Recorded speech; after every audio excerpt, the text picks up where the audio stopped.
Next, I will be talking to you about consultancy. When you hear the term consultancy, so many things may come to you. There may be so many consultants. In every field, you will see consultants. So here, consultancy is an effective way for higher education institution to disseminate and make immediate and direct impact on society.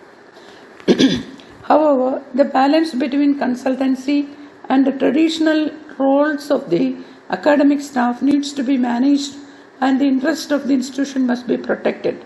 Some people now, when we hear about the consultant, they may go for consultancy and they may forget the work of the institute, and they may be going here and there. For example, inspections, or you know how many people are going for inspections to various institutions, and every day one or two of our academic staff will be out because of these things. But if it is a consultancy, it has clear set rules for consultancy and policy for consultancy. Research and non-research consultancies are there. There should be a demonstrable benefit to the institution from the consultancy through income, enhanced reputation, or expanding the expertise of the staff member. Here I would like to mention some important things. One day I received a letter from the principal, Government College of Nursing, saying that I have to pay this much amount of money for sending the faculty for inspection. Actually, we pay money to the government or KNMC for inspection. But the auditors objected in the government college, saying that the government faculty is going as inspectors. They must be remunerated. The institute must get the benefit of it.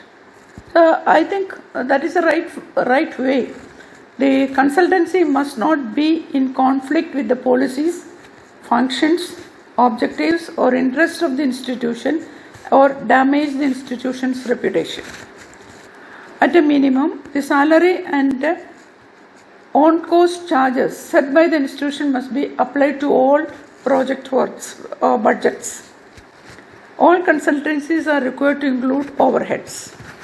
Then, staff members shall not undertake external research activities where no formal agreement has been authorized by the institution unless they are on leave without pay, approved by the dean concerned.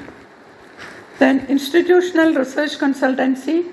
A research consultancy will be possible where an academic staff member provides research skills or expertise in return for some remuneration from an external funder. A research consultancy may be through a tender or an individual negotiation. Institutional non-research consultancy may be based on many attributes of a separate faculty. It may include a non-research consultancy, the provision of professional services to external agencies for a prescribed fee. This would include, but not to be limited to, routine laboratory or other testing of materials, devices or products, analysis of data such as market surveys, open surveys, etc. Then another type of consultancy is the private consultancy. In principle, a faculty or staff member is not supposed to undertake a private consultancy unless it is approved by the head of the institution. So when you hear the consultancy, you should get the approval of the institute, parent institute, before going for such a consultancy. However, the faculty or staff conducting private consultancy shall ensure that such work does not affect their allotted duties, obligations to the institution. None of the benefits set out for institutional consultancy are available to the faculty and staff undertaking a private consultancy. It is the responsibility of the staff member who undertakes it.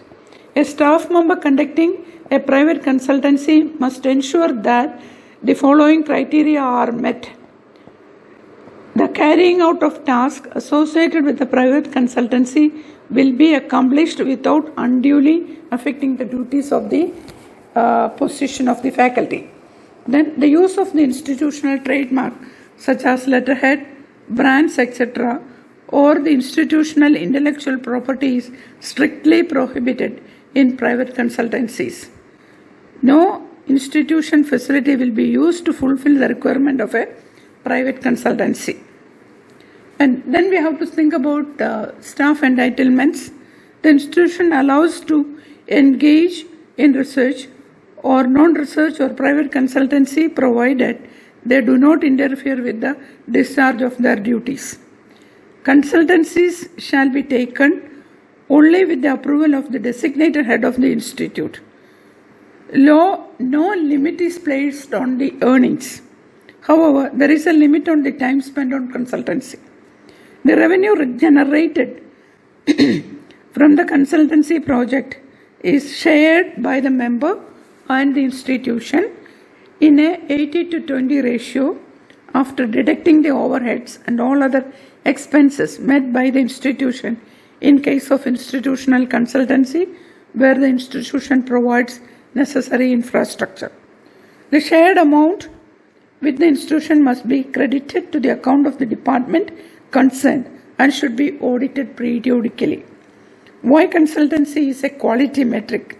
Since consultancy brings reputation to the institute, it adds to the performance of the faculty, improves faculty perception on academics, provide better opportunity for institutional growth. So consultancy in academics is not a new thing.